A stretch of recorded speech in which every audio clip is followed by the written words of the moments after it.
மேல கேஸ் தைரியம் இருந்தா என் மேல கேஸ் போடியா பாத்திரலாம். சரியான அப்பா அம்மா பிறந்து என் மேல கேஸ் போடுப்பாங்க. ஜெயிலில் இருக்கிற அமைச்சர் சொல்ற அளவுக்கு அரசியல் அந்த அளவுக்கு மோசமாயிருச்சா, சரியான ஆள் அந்த போடியா பாத்திரலாம். நீ போடு கேட்க நான் பாத்துறேன். இந்த உருட்டல் மிரட்டலுக்குலாம் பயப்படுறாள். நான் ஊர்ல உட்காந்து ஆடு மேய்ச்சிட்டு போய் அதுக்கெல்லாம் பயந்துதான் இங்க வந்து உங்களை அரசியல் பண்ணிட்டு இருக்கேன் பாருனால. இந்த மாதிரி ஆள்லாம் ஓட பண்ணுங்கிறதுக்காக தான் நான் தவமா எடுத்து அரசியல் பார்த்துருக்கேன். நீ புலால் சிறையில் கம்பி எண்ணவெல்லாம் கம்பி எண்ணிட்டு இருக்கோம். அதை விட்டுட்டு இவன் ஆக்ஸ்போர்டு போனாரு, 11 பேர் போனாரு. அப்படி நான் எங்கேயாச்சும் போன கூட சொன்னேன். நீங்களா தான் கேள்வி கேட்குறீங்க. சீமானாங்கிட்ட போய் கேள்வி கேட்குறீங்க, அவர் பதில் சொல்றாரு. நான் எங்கேயாச்சும் உங்களை சொன்னா நான் ஆக்ஸ்போர்ட் போனேன். மறுபடியும் திமுக அமைச்சர்களுக்கு சொல்ல விரும்புகின்றேன். மறுபடியும் நான் கிளாக்கை ரீவைண்ட் பண்ணி 1 வருஷத்துக்கு பின்னாடி போக விரும்பல. ஆரோக்கியமான அரசியலை பண்ணுங்க. நானும் ஆரோக்கியமான இந்த தெருநாய் மாதிரி மோப்பம் முடிக்காத வேலை. நாங்கள் ஆரோக்கியமான அரசியல் செய்வதற்காக வந்திருக்கோம். நீங்க பண்ண ஒன்னொன்னையும் மோப்பம் முடிச்சு டெய்லி தொலாவி பத்திரிகை மேட்ட கொடுக்கறதா என் வேலையை நினைச்சுன்னா என் வேலை அது இல்லைங்க. இந்த மின் கொள்முதல் சம்பந்தமா ஏற்கனவே அறிக்கை கொடுத்தாச்சு. அதிமுக அப்படின்னு சொல்லி சொன்னதுக்கு அப்புறமும் பாஜக சேர்ந்த ஒருத்தர் வந்து அந்த மின் கொள்முதல் சம்பந்தமா கருத்து தெரிவிச்சிருக்காரு. அதுல ஜாமீன் அமைச்சர்னு சொல்லியிருக்காரு. பாஜக எத்தனையோ ஜாமீன் அமைச்சர்கள் இருக்கிறாங்க, அது அவங்களுக்கு தெரியாத எனக்கு தெரியாதுங்கண்ணா. பாஜக இருக்கக்கூடிய ஜாமீன் அமைச்சர்கள் சத்தியமா எனக்கு தெரியாதுங்கண்ணா.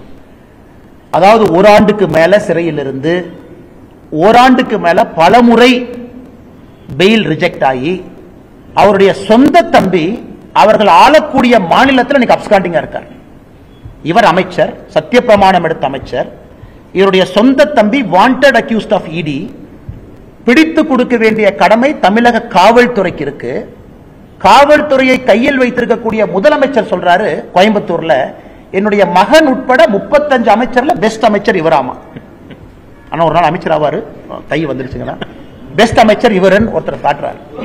அவருடைய தம்பி இடி கேஸ்ல அக்யூஸ்ட், இன்னும் அப்ஸ்காண்டிங். தமிழ்நாட்டில் எங்க இருக்காரு எல்லாத்துக்குமே தெரியும். கரூர் போனீங்கன்னா இன்னைக்கு நைட் தூக்கிட்டு வந்துடலாம் அவர் காலையில. ஆனா காவல்துறை கைது பண்ணாது. அப்ப நான் ஜாமீன் அமைச்சர்னு சொல்லாம என்ன சொல்றதுங்கன்னா, இதை உச்ச நீதிமன்றம் சொல்றாங்க. இவ்வளவு வேகமாக இவருக்கு நீங்க அமைச்சர் பதவி கொடுக்கறதுனால எங்களுக்கே பயமா இருக்கு, சாட்சியெல்லாம் வச்சிருப்பாங்களான்னு.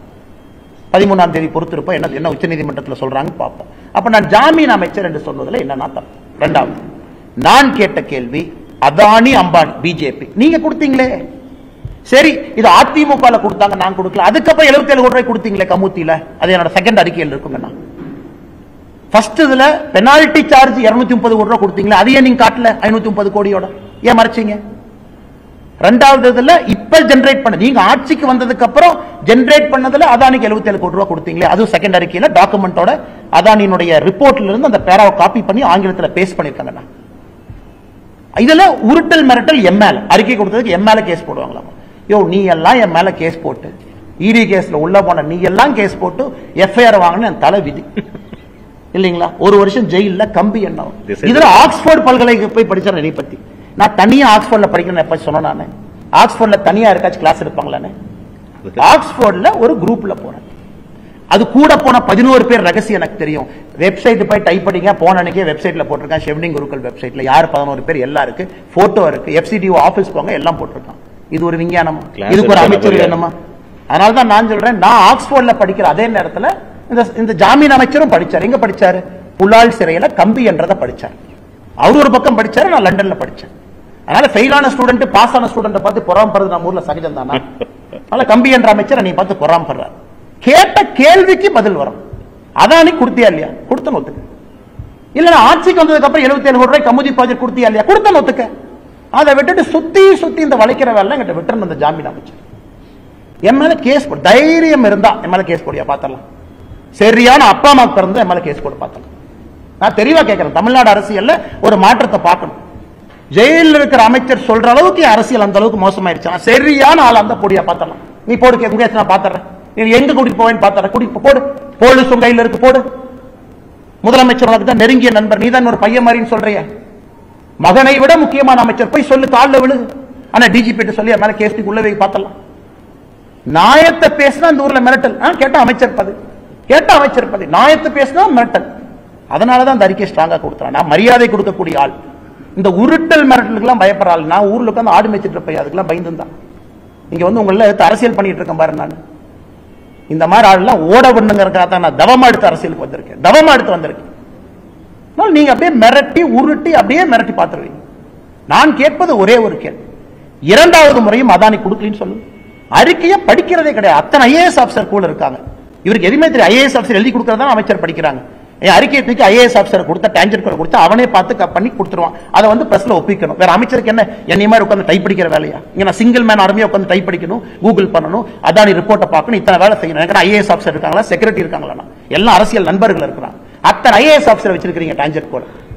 ஒரு ஆள்கிட்ட கொடுத்து டைப் படிக்கணும், டைப் படிச்சு அதானி கொடுத்தியா? கேட்ட கேள்விக்கே சொல்லாம ஆக்ஸ்போர்டு போனதை பத்தி நீ தான் உள்ளூர் ஸ்கூல்லயே படிச்சேன்னு எனக்கு தெரியாது. கம்மல இருக்க வேண்டியதான். நான் ஆக்ஸ்போர்ட் போனதெல்லாம் பெருமையா சொல்லிங்க ஐயா. காமராஜர் ஐயா படிக்காதான் நான் பெருமையை போய் சொல்றேன். எனக்கு படிப்பு தேவைப்பட்டுச்சு, நான் படிக்க போனேன். யாராச்சும் நான் குறைஞ்சனா நோண்டுன்னா இன்னொருத்தர் படிக்க தப்புன்னு சொன்னா, எனக்கு அறிவு தேவைப்பட்டது, நான் தேடி போனேன். அதன் மூலமா என்னை மெருகேற்றிக் கொள்ள வேண்டும் என்று நினைக்கின்றேன். படிக்காதவங்களை தப்புன்னு எப்ப சொல்லியிருக்கேன்? நீ புலால் சிறையில கம்பி எண்ணவெல்லாம் கம்பி எண்ணிட்டு இருக்கணும். அதை விட்டுட்டு இவன் ஆக்ஸ்போர்டு போனாரு, 11 பேர் போனாரு, அப்படி இப்படி. நான் எங்கேயாச்சும் போன கூட சொன்ன, நீங்களா தான் கேள்வி கேட்கறீங்க. சீமானாங்கிட்ட போய் கேள்வி கேட்கறீங்க, அவர் பதில் சொல்றாரு. நான் எங்கேயாச்சும் கூட சொன்னா நான் ஆக்ஸ்போர்ட் போனேன், நான் சொல்லாம தானே போனேன். நீங்களா தான் செய்தி போட்டேன். ஆனால் மறுபடியும் திமுக அமைச்சர்களுக்கு சொல்லக்கொள்ள விரும்புகின்றேன், மறுபடியும் நான் கிளாக்கை ரீவைண்ட் பண்ணி ஒரு வருஷத்துக்கு பின்னாடி போக விரும்பல. ஆரோக்கியமான அரசியலை பண்ணுங்க. நானும் ஆரோக்கியமான, இந்த தெருநாய் மாதிரி மோப்பம் பிடிக்காத வேலை. நாங்க ஆரோக்கியமான அரசியல் செய்வதற்காக வந்திருக்கேன். நீங்க பண்ண ஒன்னொன்னையும் மோப்பம் முடிச்சு டெய்லி தொலாவி பத்திரிகை மேட்ட கொடுக்கறதா என் வேலையை நினைச்சுதான் என் வேலை அது இல்லைங்க. என் வேலை எங்க ஆரோக்கியமான அரசியல் பண்றதுக்காக வந்திருக்கு. அது தயவு செஞ்சு மறுபடியும் பழையபடி ஒரு வருஷத்துக்கு முன்னாடி கொண்டு போய் விடாது. ஆனா ரொம்ப தவறுங்கன்னா, இன்னைக்கு டிஜிபி கடிதம் எழுதியிருக்காங்கன்னா அந்த காவல்துறை அதிகாரிகள் மீது நடவடிக்கை எடுக்கணும். இரண்டாவது, அந்த குற்றவாளிகள் எல்லாத்தையும் பிடிக்கணும். இதெல்லாம் அநியாயமா இருக்கு. ஒரு மனநலம் குன்றிய ஒரு சகோதரி, அவங்க அப்பா கூலி தொழிலாளி, அவருக்கு பெருசா தெரியல. இது வந்ததுக்கு அப்புறம் போலீஸ் ஸ்டேஷன் போறாரு. போலீஸே கன்வின்ஸ் பண்ணி நீங்க கம்ப்ளைண்ட் இந்த மாதிரி எழுதுங்கன்னு டிராஃப்ட் பண்ணி வாங்குறாங்க. அதுல அக்யூஸ்ட் கூப்பிட்டு வார்ன் பண்ணி விடுறாங்க. தமிழகத்தினுடைய காவல்துறை எந்த அளவுக்கு அதல பாதாளத்திற்கு போயிருக்குங்கிறது இதை விட உதாரணம் எதுவும் இல்லைங்க. மனநலம் குன்றிய ஒரு சகோதரிக்கு தான் first right of protection state கொடுக்கணும். ஸ்டேட்னுடைய வேலை அது. ஏன்னா அவங்க ஹெல்ப்லெஸ், அவங்க உடம்பு அவங்க கையில இல்ல, அவங்க கண்ட்ரோல்ல அவங்க உடம்பு இல்ல. யார் அவங்களை எப்படி பயன்படுத்துறாங்கன்னு அந்த சகோதரிக்கு தெரியாது. அப்படி இருக்கும் பொழுது ஒரு அரசனுடைய முதல் வேலை அந்த சகோதரிக்கு ஹெல்ப் பண்றது. அதனால் முதலமைச்சர் அவர்கள் உடனடியாக சம்பந்தப்பட்ட அதிகாரிகளை மொத்தமா நீக்கணும். எப்பவுமே காவல்துறையை சப்போர்ட் பண்ணி பேசுறாள் நான் இதுல ஏத்துக்கவே முடியாது சார், ஏத்துக்க முடியாது. போலீஸ் ஸ்டேஷன் ரேப் பண்ணவங்களை கூப்பிட்டு சமாதானப்படுத்தி போப்பா தம்பி. அதுக்கப்புறம் அந்த சகோதரியினுடைய மாமா அதை கண்டுபிடிச்சு ஐடி ஊழியர் அவரு திரும்ப போலீஸ் அப்ரோச் பண்ணி ரீகம்ப்ளைண்ட் கொடுத்து 2 பேர்த்த பிடிச்சிருக்கிறாங்க. நாளை காலையில் டிஜிபி அவர்கள் நேரில் சந்தித்து பாரதிய ஜனதா கட்சியினுடைய மாநில துணைத் தலைவர் கருநாகராஜன் இந்த பெட்டிஷனை கொடுக்கிறோம். காவல்துறையின் மீது நடவடிக்கை எடுக்க வேண்டும், எல்லாத்தையும் கைது பண்ணணும், ஸ்பெஷல் கோர்ட்டு கொண்டு போகணும். அப்பொழுது மட்டும்தான். ஆனா நீங்க பாருங்க, ஆனா நம்ம தயவு செஞ்சு ஒரு நிமிஷம் நம்மளைய மனநலம் குன்றிய சகோதரி ஷூல போட்டு பார்ப்போங்கண்ணா. ஒரு நிமிஷம். என் உடம்பே என் கண்ட்ரோல் இல்லைங்கண்ணா, எனக்கு என் பாடி என்னன்னு எனக்கு தெரியாதுங்கண்ணா. இதை ஒரு காமுகன் பயன்படுத்துறான்னு அவனை சும்மா வெல்லாமண்ணா. இதை ஒருத்த பயன்படுத்துறான், அந்த சகோதரிக்கே அவங்க யாருன்னு தெரியாது. அப்ப இதை ஒருத்த பயன்படுத்தும் பொழுது காவல்துறையின் நடவடிக்கை எப்படி இருக்கணும்? அதனால் இது மிக மிக கொச்சைத்தரமான கீழ்த்தரமான ஒரு செயல். காவல்துறை நடவடிக்கை எடுத்து தங்களுடைய பெருமையை திரும்ப மீட்டுக் கொள்ள வேண்டும்.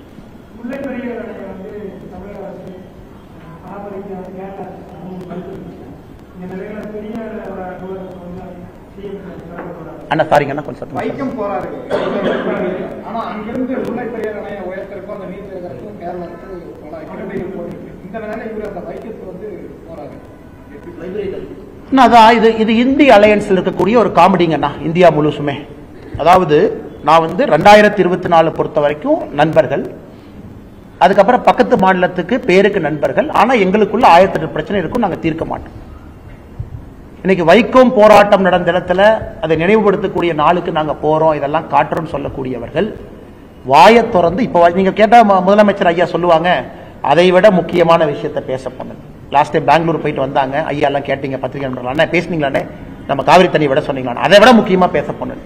இப்ப முதலமைச்சர் அவர்களுக்கு ஞாபகப்படுத்துறோம், அவரோ ஒரு அமைச்சரோ செல்லும் பொழுது, ஐயா இதை விட முக்கியம் தமிழகத்துக்கு எது இல்லை, மதுரை பகுதி வைகை பாசனம் அந்த முழு பகுதிக்கும் இதை விட முக்கியம் எது இல்லை, தேனி பகுதி முழுசா இதை விட முக்கியம் எது இல்லை, தயவு செஞ்சு இதை பேசிட்டு வைக்கம் போராட்டத்துக்கு போய் ஸ்டேஜில் நீங்க கொடுக்குற ஸ்பீச் எல்லாம் கொடுத்துட்டு பத்திரமா வாங்கய்யா. தயவு செய்து கேரள அரசு குறிப்பாக தமிழகத்தினுடைய உரிமை எப்படி மறுக்கிறாங்கன்னு பேசி எழுத்துப்பூர்வமா கொடுத்துட்டு வாங்க, அப்ப நாங்க பாராட்டோம். ஒப்பந்தங்கள் மறுசீரமைப்பு கொண்டு வரவே இல்லை. கிட்டத்தட்ட 50 வருஷத்துக்கு மேல ஆயிடுச்சு. பிக்கெஸ்ட் ஃபெயிலியருங்கண்ணா, பிக்கெஸ்ட் ஃபெயிலியர் ஆஃப் திராவிடியன் பாலிடிக்ஸ்ங்கண்ணா.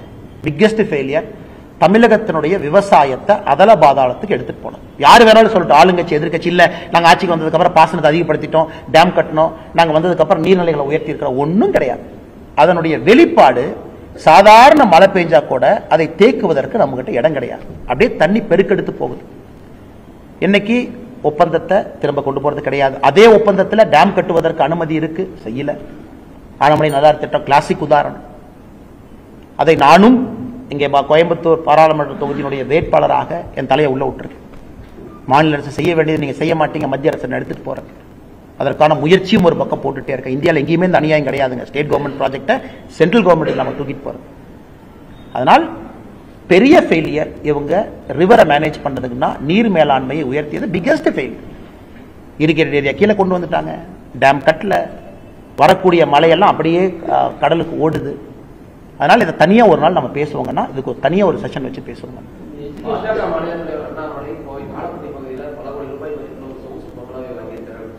அண்ணா அண்ணா நான் பங்களா வாங்குற அன்னைக்கு அல்லது ஒரு வீடு வாங்குற அன்னைக்கு கண்டிப்பா பத்திரிகை நண்பர்களை கூட்டிட்டு போவேன். அவருக்கு ஃப்ரீயா எழுதி கொடுத்து இல்ல கூட்டிட்டு போவேன். வீடு வாங்கும் அளவுக்கு எனக்கு தகுதி இல்லைங்கன்னா அந்த தகுதி வரும் பொழுது கண்டிப்பா நீங்க வந்து ஒரு டீ சாப்பிட்டு தான் வரணும். அப்படி உங்களை விட்டுட்டு நான் வீடு வாங்கிடுவேன். கோயம்புத்தூரில் இருப்பதற்கு ஒரு வீடு தேவைப்படுகிறது. மாமனார் வீட்டில் அலையா விருந்தாலே 5 வருஷமா இருக்கிறாங்க. கட்சிக்காரங்களாம் வர்றாங்க, வெளியே உட்கார்ந்து இருக்கிறாங்க, ரோட்ல இருக்கிறாங்க. அதனால் நானே ஒரு வாடகை வீட்டு எடுத்து காலப்பட்டி ரோட்ல வாடகை வீட்டுக்கு மூவ் ஆயிட்டேன். கட்சிக்காரர்கள் வரும்போது பார்ப்பதற்கு இடம் வேண்டும். தயவு செஞ்சு அதை போட்டோ எடுத்து போட்டு அதை ஓனருக்கு மிரட்டி விட்டுட்டீங்கன்னா ஒரு இடத்துலயும் கஷ்டப்பட்டு ஒரு வாடகை வீட்டை பிடிச்சிட்டு இருக்கிறான். கஷ்டப்பட்டு சென்னை பிரச்சனை ஆனதுக்கு அப்புறம் காலி பண்ண சொல்லிட்டாங்க. பிப்ரவரியில் காலி பண்றேன் 2025.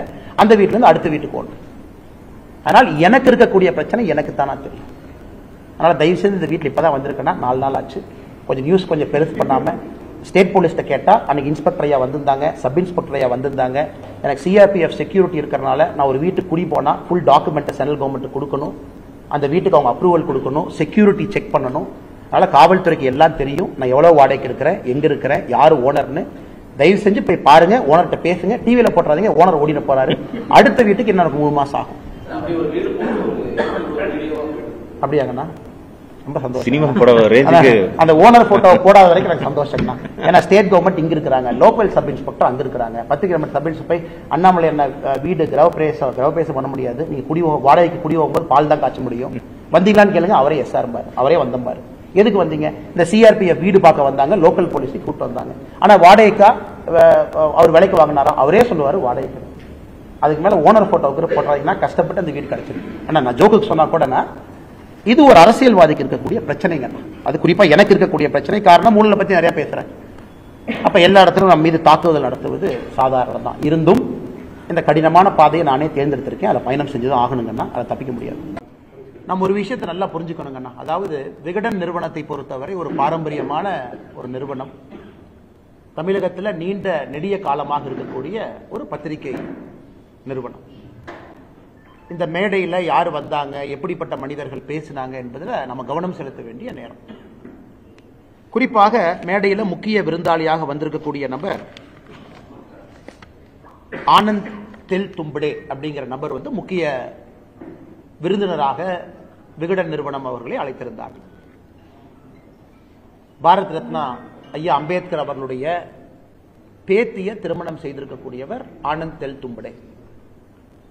ஆனா நிறைய நம்முடைய தமிழக மக்களுக்கு ஆனந்த் தெல் தும்படே அவர்கள் யாருன்னே தெரியாதுங்க. அம்பேத்கர் ஐயா அவருடைய பேத்தி அவர் திருமணம் பண்ணியிருக்காங்க அப்படின்னு முடிச்சிடறாங்க.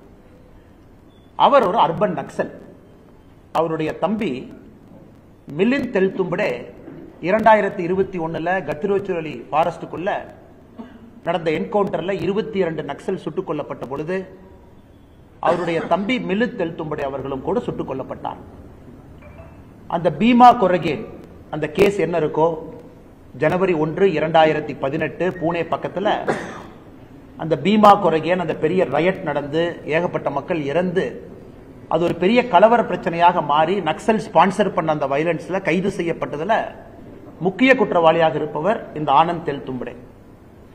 என்ஐஏ வழக்கு பதிவு செய்து அது கீழே இருக்கக்கூடிய கோர்ட்ல பெயில் கிடைக்காம கடைசியில் சுப்ரீம் கோர்ட்ல பெயில் கிடைத்து அவருடைய தம்பி மிலிந்த் தெல்தும்படே அந்த கன்ஃபெஷன் ஸ்டேட்மெண்ட்லாம் பார்த்தீங்கன்னா தெரியும். என்னுடைய அண்ணனை பார்த்து இன்ஸ்பயர் ஆகி தான் நான் நக்சல் ஐடியாலஜிக்கு போனேன் அப்படி. குறிப்பாக ஆனந்த் தெல்தும்படே அவனுடைய தம்பி Milind Teltumbde Communist Party of India Maoist CPIM அந்த இயக்கத்தினுடைய சென்ட்ரல் கமிட்டி மெம்பர். இவர்களுக்கு விகடன் ஒரு மேடை கொடுத்து பேச வேண்டும் என்று தமிழகத்தை அழைச்சிருக்கேன். ஏன்னா தமிழகத்தின் நக்சல் எல்லாம் கொண்டு வந்துடலாம்னு ஐடியா பண்றாங்களான்னு தெரியல. அடுத்தது ஒரு பெரிய லாட்டரி அதிபர், இந்தியாவில் ஒரு மிகப்பெரிய நபர், அவருடைய மருமகன். இத்தனை காலமாக திமுகவில் சபரீஷன் அவர்களுக்கு நெருக்கம். 2019 இருந்து 2024 வரை அந்த நிகழ்ச்சியை நடத்தின வாய்ஸ் ஆஃப் காமன்ஸ் அமைப்பினுடைய தலைவராக இருக்கக்கூடியவர் இன்னைக்கு VCK கட்சியினுடைய துணை பொதுச் செயலாளர். 509 கோடி ரூபாய் அவருடைய மாமனாருடைய பணம் எலக்ட்ரோல் பாண்ட் மூலமா DMK கொடுத்தவர். பாருங்க, எல்லாம் கொடுமையை பாருங்க. இவங்க லெக்சர்லாம் மக்கள் கேட்க வேண்டியதா இருக்கு, டிவியில பார்க்க வேண்டியதா இருக்கு. அவருடைய மாமனார் லாட்டரி நடத்தக்கூடியவருடைய பணம் 509 கோடி ரூபாய் திமுகவுக்கு போச்சு. அந்த நேரத்தில் சபரீஷனோடு இருக்கிறாங்க. 2021 எலெக்ஷன் நடத்துறாங்க. அதன் பிறகு இன்னைக்கு VCK கட்சியினுடைய மெயின் ஃபண்டர் அவங்க புத்தகத்தை வெளியிடுறாங்க. அவர்களுக்கும் விகடன் ஒரு மேடை கொடுக்கிறாங்க. அந்த வெளியிட்டது மட்டும் இல்ல, அதுல அரசியல் கருத்துக்களை பேசுறாங்க. பாரதிய ஜனதா கட்சியும் தாக்கி பேசுறாங்க. இது இரண்டாவது. நீதியரசர் சந்துரு அவங்களை பத்தி நான் பேச விரும்பல. அண்ணன் விஜய் அவர்கள் பேசியிருக்கிறாங்க, அந்த கருத்துக்கு நான் பதில் சொல்றேன். அம்பேத்கர் ஐயாவுடைய புத்தகத்தை வெளியிடுறதுக்கு இந்தியாவில் உங்களுக்கு ஆளே கிடைக்கலையா? அந்த புத்தகத்தை தொகுக்கிறதுக்கு ஆளே கிடைக்கலையா? விஜய் அண்ணா அவர்கள் வாங்கட்டும், பேசட்டும், அவருடைய கருத்தெல்லாம் சொல்லட்டும். அரசியலுக்கு புதுசா வந்திருக்கிறாங்க. அவருடைய கருத்தை தெரிந்துக்க வேண்டியது நம்முடைய கடமை. மக்கள் எல்லாம் எதிர்பார்ப்பாங்க, சரி என்ன பேசுறீங்க, அம்பேத்கர் ஐயாவை பற்றி உங்க பார்வை என்ன? விஜய் அவர்கள் பேசுவதற்கு முழு தகுதி உரிமை இருக்கு. கட்சி ஆரம்பிச்சிருக்காங்க, பேசிட்டு இன்னைக்கு இது போன்ற ஒரு முக்கியமான மேடையில் யாரு வேண்டுமானாலும் பணம் இருந்தா நானும் ஒரு புத்தகத்தை தொகுக்கலாம். என்னுடைய மாமனார் லாட்டரி அதிபரா இருந்தா நானும் ஒரு 10 பேருக்கு கூப்பிட்டு 100 எஸ்ஏ எழுத சொல்லி ஒரு புத்தகத்தை பிரிண்ட் அடிச்சு நானும் மேடைக்கு போலாம், நாம ரிலீஸ் பண்ணலாம். அதனால் தமிழகத்தினுடைய அரசியல் போக்கு எந்த அளவுக்கு போகுது அப்படிங்கிறது தான் கேள்விக்குறி. அண்ணன் தொல் திருமாவளவன் அவர்கள் முக்கியமான தலைவர். இந்த நிகழ்ச்சிக்கு நான் போக மாட்டேன் ஒரு காரணம் சொல்லி போயிட்டார். ஆனா அவருடைய துணை பொதுச் செயலர் போயிருக்காருன்னா கட்சி அண்ணன் திருமாவளவன் ஒரு கையில் இருக்கா, இல்ல துணை பொதுச் செயலர் ஒரு கையில் இருக்கா? இந்த கட்சிக்கு விடுதலை சிறுத்தைகள் கட்சிக்கு ஒரு தலைவரா, 2 தலைவரா? மேடையிலே கூட்டணியில் இருக்கக்கூடிய கட்சியை பற்றி பேசிய பிறகு கூட ஒரே கட்சியில துணை பொதுச் செயலாளரும் தலைவர் அண்ணன் தொல் திருமாவளவன் இருக்கிறாங்கன்னா என்னை பொறுத்தவரை இந்த கட்சி அண்ணன் தொல் திருமாவளவன் அவர்கள் கட்டுப்பாட்டில் இல்லை. இந்த கட்சி அந்த லாட்டரி விற்பனை செய்யக்கூடியவருடைய மருமகனுடைய கையில தான் அந்த கட்சி இருக்கு. தெல்ல தெளிவு அரசியல் தெரியக்கூடிய எல்லோருக்கும் தெரியும். உங்க கூட்டணியில் இருக்கக்கூடிய ஒரு கட்சியை, ஆளும் கட்சியை, உங்க கட்சியை சார்ந்த ஒரு முக்கியமான நபர் மேடையின் மீது விமர்சனம் செய்கிறாரு, அவர் மீது உங்களால் நடவடிக்கை எடுக்க முடியவில்லை என்றால் அந்த கட்சியினுடைய மெயின் ஃபண்டரை கை வைக்க திருமாவளவன் தயாரா இல்லை. இது தமிழகத்தில் குறிப்பாக திமுக தலைமையில் இருக்க கூட்டணி எப்படி இருக்கு அப்படின்னு காட்டுது. திமுக கூட்டணி எப்படி இருக்கு? எல்லாரும் பவர்ல இருக்கிறனால ஒட்டி இருக்கிறாங்க, பணங்காசுக்காக ஒட்டி இருக்கிறாங்களா அப்படிங்கிற கேள்வியை இது எழுப்புகிறது. எதையும் தமிழகத்தினுடைய அரசியலை கவனிக்கக்கூடியவர்கள், தமிழகத்தினுடைய மக்கள் ரொம்ப உன்னிப்பா கவனிக்கணும். அம்பேத்கர் ஐயாவுடைய புத்தகத்தை தொகுக்கிறதுக்கு ஆள் இல்லையா? அந்த புத்தகத்துக்கு ஆனந்த் தெலும்படி அவர் தான் கிடைச்சாரா? அவர் பேசியிருக்கக்கூடிய வார்த்தைகள், பேச்சுக்கள், பீமே கொரகான்ல அவருடைய ஸ்பீச் டிசம்பர் 31, 2017 பேசின ஸ்பீச்சுக்கு அடுத்த நாள் கலவரம், ஜனவரி 1, 2018. அவருடைய சொந்த தம்பி communist party, Maoist party, Communist Party of India Maoist Central Committee member 22 நக்சலோடு சுட்டுக் கொல்லப்படுகின்றார். அது நீங்க சொல்லலாம், ஐயோ பிஜேபி ஆச்சு மகாராஷ்டிரா கொண்டீங்க, அது காங்கிரஸ் ஆச்சுங்க, எங்காச்சு இல்லைங்க. அப்ப 2021 நவம்பர்ல அது உத்தவ் தாக்கரே அவர்கள் முதலமைச்சராக இருந்தார்கள், காங்கிரஸ் கூட்டணி ஆட்சி, சுட்டு கொண்டுட்டாங்க. இதையெல்லாம் தமிழகத்தினுடைய மக்கள் உத்து கவனிக்கணும். அதுதாங்க நான் காலையில் 6ஆம் தேதி அன்னைக்கு பேசினேன். அம்பேத்கர் ஐயாவை வைத்து எந்த அளவுக்கு அரசியல் வியாபாரம் தமிழகத்தில் நடைபெறுவது என்பதற்கு இந்த நிகழ்ச்சியும் ஒரு உதாரணம். அண்ணன் விஜய் அவர்கள் நான் அன்போடு வரவேற்கிறேன். மணிப்பூர், விஜய் அவர்கள் மணிப்பூர் செல்வதற்கு தயாராக இருந்தால் அவரோடு மணிப்பூர் செல்வதற்கு நான் தயார். மணிப்பூர் ஃபுல்லா சுத்தி காட்டுவதற்கு நான் தயார். விஜய் அண்ணன் இப்ப அரசியல்ல, பொது அரசியல்ல என்னுடைய அன்பான வேண்டுகோள், ஒரு பேசிக் காமன் சென்ஸை வளர்த்திக்க வேண்டிய நேரம் இது. ஏன்னா ஒரு சினிமா நடிகரா உச்சத்தில் இருந்துட்டாங்க, பெரிய ஒரு நடிகர், எல்லோருக்கும் பிரித்த ஒரு நடிகர். அரசியல் கருத்து சொல்லும் பொழுது ஜியோ பாலிடிக்ஸ் இம்ப்ளிகேஷன் என்ன, மணிப்பூர் என்ன, என்ன பிரச்சனை, அங்க இருக்கக்கூடிய ட்ரைபல் பிரச்சனை என்ன, மியான்மர்ல இருந்து யார் உள்ள வர்றா, இந்த ட்ரக் ட்ரையாங்கிள்னு திரும்ப திரும்ப சொல்றோம் என்ன, மணிப்பூர்ல எந்த ஆட்சி காலத்துல பிரச்சனை அதிகமாக இருந்தது, காங்கிரஸ் ஆட்சி காலத்துல எத்தனை பேர் இறந்தாங்க, 10 ஆண்டு காலம் பிஜேபி ஆட்சி காலத்துல எத்தனை பேர் இறந்திருக்காங்க, இந்த பிரச்சனை ஏன் உருவாச்சு, எங்களுடைய சொந்த கட்சியில் இருக்கக்கூடிய முதலமைச்சரை ஒரு ட்ரைபல் கம்யூனிட்டியை சார்ந்தவங்க முதலமைச்சருடைய இல்லத்தை கொளுத்து போதும் கூட அங்க இருக்கக்கூடிய போலீஸ் துப்பாக்கி எடுத்து சொல்லிங்க, அதுக்கு துப்பாக்கி தீர்வு கிடையாது. பாரதிய ஜனதா கட்சியினுடைய முதலமைச்சருடைய வீடு கொளுத்தப்படுகிறது, அமைச்சர்களுடைய வீடு கொளுத்தப்படுகிறது, கட்சி நபர்களுடைய வீடு கொளுத்தப்படுகிறது, சூறையாடப்படுகிறது. அதற்கு நாம் எல்லாம் உடனே armed Forces Special Powers act Manipur ஃபுல்லா மறுபடியும் ரீஎக்ஸ்டெண்ட் பண்ணி அதற்கு தான் அங்க இருக்கக்கூடிய பெண்கள் அம்மனமாக நடந்தார்களா மணிப்பூர்ல ஒரு காலத்திலேங்க காங்கிரஸ் ஆட்சியின் பொழுது. உடைகள் இல்லாம எனக்கு armed Forces Special Powers act எங்க ஊருக்கே வரக்கூடாதுன்னு நம்முடைய தாய்மார்கள் சகோதரிகள் உடையில்லாம நடந்து போனாங்க. அதே மணிப்பூரை திரும்ப கொண்டு வரணுமா, armed Forces Special Powers act கொண்டு வந்து அப்படியே ஒரே நாள்ல ஷூட்டிங் ஆர்டர் கொண்டு வந்து எல்லாத்தையும் சுட்டு தூக்கி போடுங்க. அதிலிருந்து தான் பாரதிய ஜனதா கட்சி மணிப்பூரை வெளியே கொண்டு வந்திருக்கிறது. ஆனால் அண்ணன் விஜய் அவர்களுக்கு இதை சொல்ல வேண்டும் என்பது என்னுடைய அன்பான ஆசை. காரணம், புதுசா அரசியலுக்கு வந்திருக்காங்க, சில விஷயங்கள் அவர்கள் தெரிந்து கொள்ள வேண்டும் என்பதற்காக. இன்னைக்கு மணிப்பூரை பொறுத்தவரை, மணிப்பூர் பாருங்க அண்ணன் சொல்றாங்க, மணிப்பூரை பொறுத்தவரை இன்னைக்கு வடகிழக்கு அந்த பகுதி மட்டும் நல்லா விஜய் அண்ணன் கேட்டுக்கணும். நாங்கள் ஆட்சிக்கு வந்த பிறகு, பாரதிய ஜனதா கட்சி பாரத பிரதமர் நரேந்திர மோடி அவர்கள் வந்த பிறகு 2015 திருப்புரால Armed Forces Special Powers Act disturbed area நோட்டிபிகேஷனை நாம வாபஸ் எடுத்துக்கிட்டோம். திருப்புரா மக்கள் நிம்மதியா இருக்கலாம். 2018 மெகாலயால Armed Forces Special Powers Act disturbed area நோட்டிபிகேஷனை வாபஸ் எடுத்துட்டோம், அந்த மக்கள் நிம்மதியா இருக்கலாம். அசாம்ல 2014 இருந்து மோடி அவர்கள் வந்த பிறகு 23 மாவட்டத்தில் armed Forces Special Powers act வாபஸ் எடுத்து இன்னைக்கு ஒரே ஒரு மாவட்டம் அசாம்ல மட்டும்தான் ஏஎஃப்எஸ்பி இருக்கு. அதை தாண்டி மணிப்பூர்ல 2004 இருந்து டிஸ்டர்ப்ட் ஏரியா டிக்ளரேஷன். ஆர்மி யார் வீட்டுக்கு வேணாலும் வரலாம், யாரை வேணாலும் சர்ச் பண்ணலாம், எந்த கணவனை வேணாலும் எப்ப வேணாலும் தூக்கிட்டு போலாம், காவல்துறையில் போய் கேஸ் ரெஜிஸ்டர் பண்ண முடியாது. 2004 இருந்து இருந்தத 1/4/2022 மணிப்பூர்ல அதை வெறும் 15 போலீஸ் ஸ்டேஷன் லிமிட்டுக்குள்ள சுருக்கி அதையும் மத்திய அரசு வாபஸ் வாங்கியிருக்காங்க. நன்றாக புரிந்து கொள்ள வேண்டும். இதற்காகத்தான் வடகிழக்குல தாய்மார்கள் நிர்வாணமாக அந்த கோரமான காட்சியை நம்ம பார்க்க வேண்டிய சூழ்நிலை, நிர்வாணமாக நடந்து போனாங்க. எங்க மாநிலத்தில் armed Forces Special Powers act கொண்டு வராது. அருணாச்சல் பிரதேசில் இன்னைக்கு 3 மாவட்டத்தில் 16 போலீஸ் ஸ்டேஷன்ல இருந்துச்சு, 9 தாலுகா எக்ஸ்ட்ரா இருந்துச்சு. அது இன்னைக்கு 2 போலீஸ் ஸ்டேஷன் லிமிட்டுக்குள்ள அருணாச்சல் பிரதேசம் சுருங்கி இருக்கிறது. நாகாலாந்தில் 1995 இருந்து இருந்த டிஸ்டர்ப்ட் ஏரியா நோட்டிபிகேஷனை முற்றிலும் எடுத்திருக்கின்றோம். அதே மாதிரி விஜய் அண்ணனுக்கு இன்னொரு அன்பான என்னுடைய அறிவுரையும் கூட. இல்ல பாரதிய ஜனதா கட்சி இங்க இருக்கிறாங்க, இந்துத்துவ கட்சி, இந்து கட்சி, தமிழ்நாட்டில் அப்படியே பிஜேபி இந்து கட்சின்னு சொல்லிட்டோம்னா அப்படியே கிறிஸ்தவர்கள் இஸ்லாமியர்கள் ஒன்னாயிருவாங்க, வாக்கரசியல் நன்றாக இருக்கும். கோவால 25% கிறிஸ்தவர்கள், 8% இஸ்லாமியர்கள் 3வது முறை ஆட்சியில் இருக்கின்றோம்.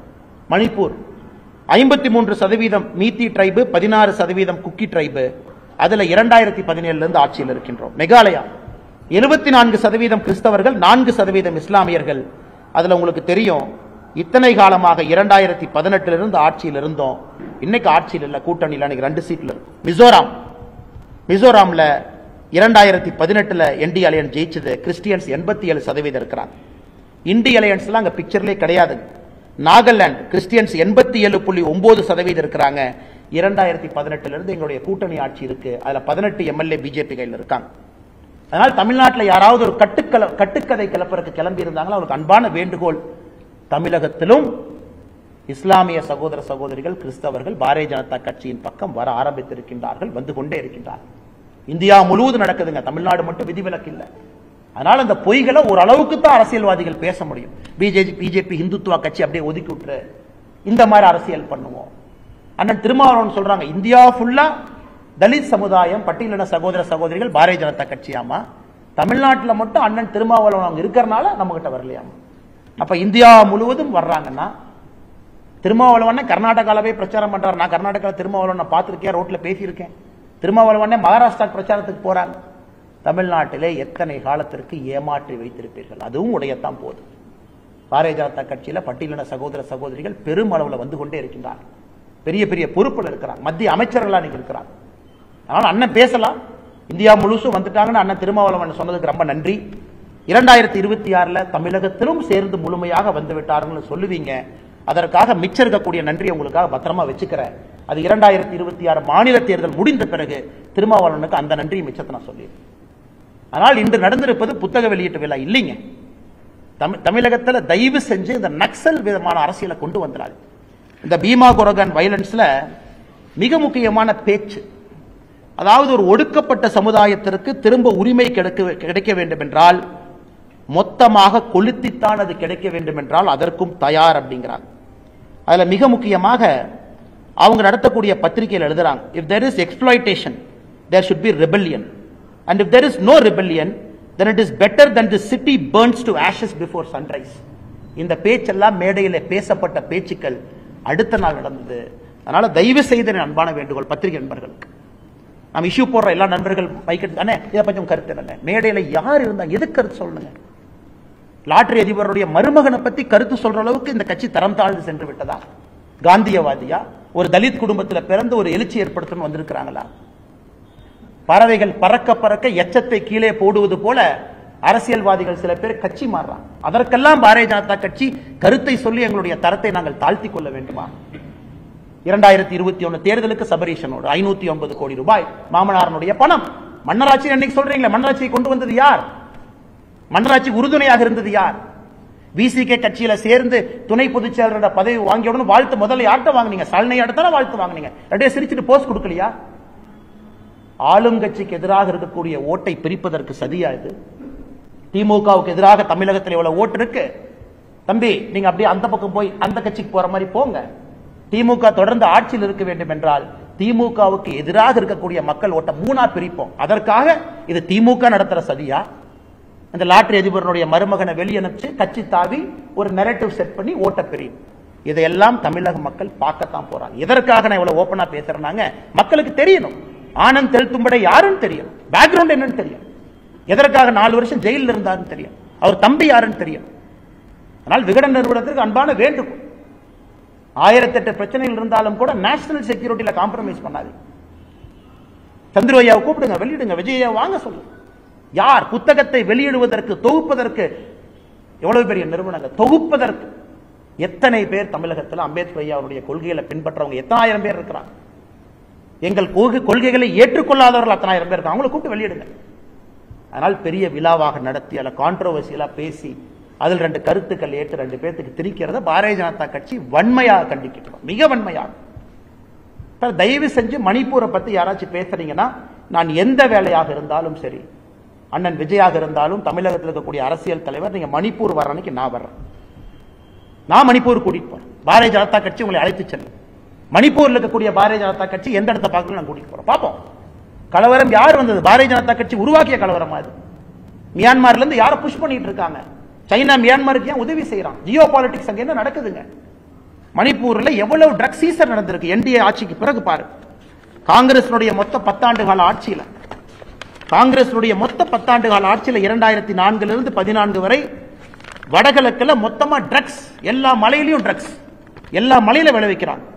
அதை நம்ம கோல்டன் ட்ரையாங்கிள் சொல்றோம். அந்த ஏரியா காங்கிரஸ் ஆட்சியில மொத்தமா 768 கோடி ரூபாய் ட்ரக்ஸ் சீஸ் பண்ணி 2006 இருந்து 13. நம்முடைய ஆட்சியில 21,000 கோடி ரூபாய் ட்ரக்ஸை சீஸ் பண்ணிருக்கோம். நடக்கிறது என்ன? ட்ரக்ஸுக்காக பிரச்சனை. மலை மேல விளைவிக்கிறவங்க இந்த முதலமைச்சர் நடவடிக்கை எடுக்கிறாங்க, 10 எரியுது, அட்டாக் நடத்துறாங்க. அது கிறிஸ்டியன் வெர்சஸ் ஹிந்துவா மாறுது, ட்ரைபலா மாறுது. அதனால தயவு செஞ்சு விகடன் போன்ற மேடையில பாரதிய ஜனதா கட்சியினுடைய அரசியல் கருத்துக்களை, எதிர்கருத்துக்களை பேசுவதையும் நாங்கள் வன்மையாக கண்டிக்கிறோம். அது புத்தகம் தான் நீங்க நடத்துறீங்க. நீங்க காமன் நியூட்ரல் ஒரு ஜேர்னலிஸ்ட் தானே நீங்க பத்திரிகையில் எழுதுங்க, விமர்சனம் பண்ணுங்க, அதை ஏத்துக்கிறோம். உங்க மேடையில் எதுக்காக ஆசிரியர் உட்கார்ந்து இருக்கணும்? வர போற பேச்சாளர் சும்மா பாரதிய ஜனதா கட்சியை கிரிட்டிசைஸ் பண்ணுவோம், நார்த் வெஸ்ட் சவுத் பண்ணுவோம், இது ஓட்டு கொடுக்கும் நீங்க நினைச்சீங்கன்னா எதற்காக விகடனுடைய ஆசிரியரோ பப்ளிஷரோ பதிப்பாசிரியர் எதுக்கு மேடை மேல உட்காரணும்? அதனால் தமிழகத்தினுடைய மக்களுக்கு பத்திரிகையாளர் சந்திப்பு மூலமாக நாங்கள் சொல்லிக் கொள்வது, தயவு செஞ்சு தமிழ்நாட்டில் இந்த மாதிரி அரசியல் நமக்கு வேண்டாங்க. ஆமாம், ஜாதி பிரச்சனை இருக்கு, எல்லாம் சேர்ந்துதான் சரி பண்ணணும். ஆக்கப்பூர்வமான முறையில் ஜனநாயகத்தில் தான் சரி பண்ணுமோ தவிர துப்பாக்கி ஏந்தியவர்கள் மேடையிலே வந்து பேசி நமக்கு அறிவுரை சொல்லும் அளவுக்கு தமிழகம் தரம் தாழ்ந்து போகும். மன்னராட்சிங்கிறாங்க. நான் தொடர்ந்து சொல்வது இதுதான். தமிழகத்தில் நடப்பது ஒரு குடும்ப ஆட்சி. ஒரு லெவலுக்கு மேல குடும்ப ஆட்சி பார்த்தீங்கன்னா வெளியிருந்து பார்ப்பதற்கு ஒரே குடும்பம் திரும்ப திரும்ப வந்தா இது போன்ற விமர்சனங்கள் வரத்தான் செய்யும். ஆனா மன்னராட்சி நடக்குதான்னு கேட்டீங்கன்னா இல்லை. மக்கள் ஓட்டு போடுறாங்க, தேர்ந்தெடுக்கிறாங்க, எம்எல்ஏ ஆகிறாங்க. முதலமைச்சருடைய விருப்பம் யார் துணை முதலமைச்சர் ஆக்க வேண்டும் என்பது முதலமைச்சருக்கு முழு அதிகாரம் இருக்கு, ஆக்குறாங்க. இன்னைக்கு தமிழகத்தில் நடப்பது குடும்ப ஆட்சி. அதை எடுப்பதற்கான முழு வேலையும் பாரதிய ஜனதா கட்சியில் இறங்கி இருக்கின்றோம். கீழே இருப்போம், முழுமையாக நாங்கள் பாடுபடுவோம். அதில் எந்த மாற்று கருத்தும் இல்லை. அதனால் இதை முதல் விஷயமாக பத்திரிகை நண்பர்களுக்கு சொல்லணும். இது சம்பந்தமா உங்களுக்கு கேள்வி இருக்கோங்கன்னா தயவு செஞ்சு கேளுங்க, பதில் சொல்லுங்க.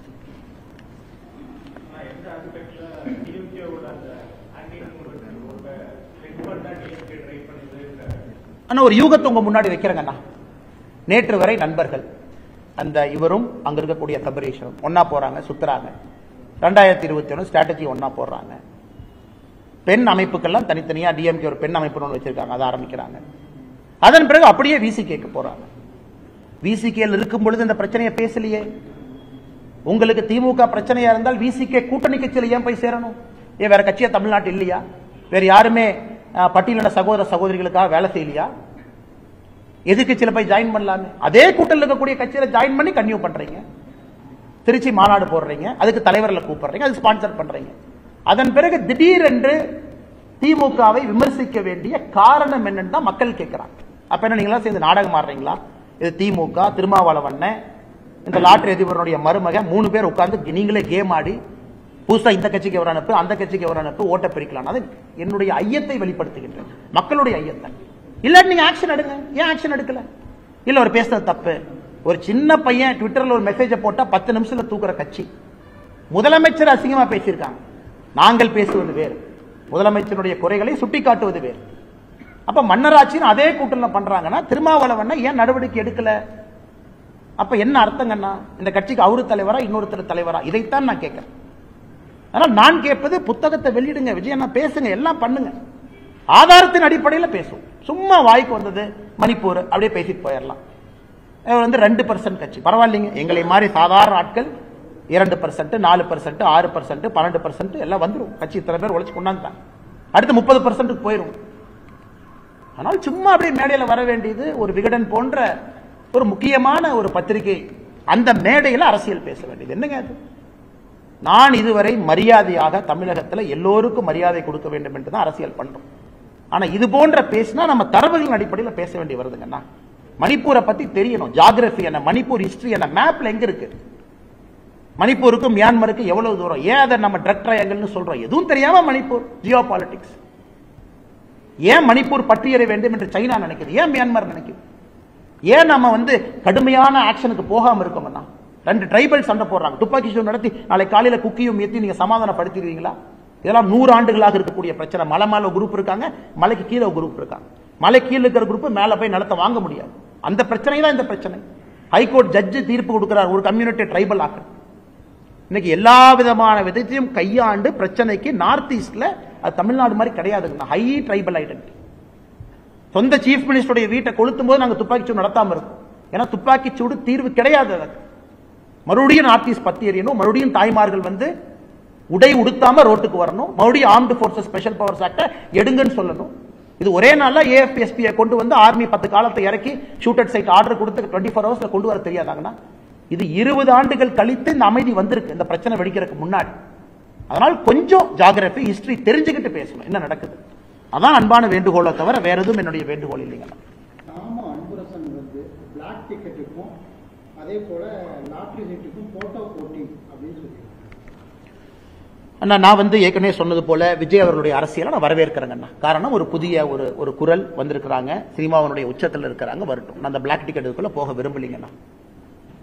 பட் நீங்க சொல்லக்கூடிய இன்னொரு நபர் இஸ் a proven player, கிளியரா 508 crore 2019 இருந்து 24 வரைக்கும் அவருடைய மாமனார் டிஎம்கே கொடுத்த எலக்ட்ரல் பாண்ட், மாமனார் கொடுத்தது 500. அந்த பீரியட்ல இவர் கூட இருக்கார், இல்ல ஸ்ட்ராட்டஜிஸ்ட்.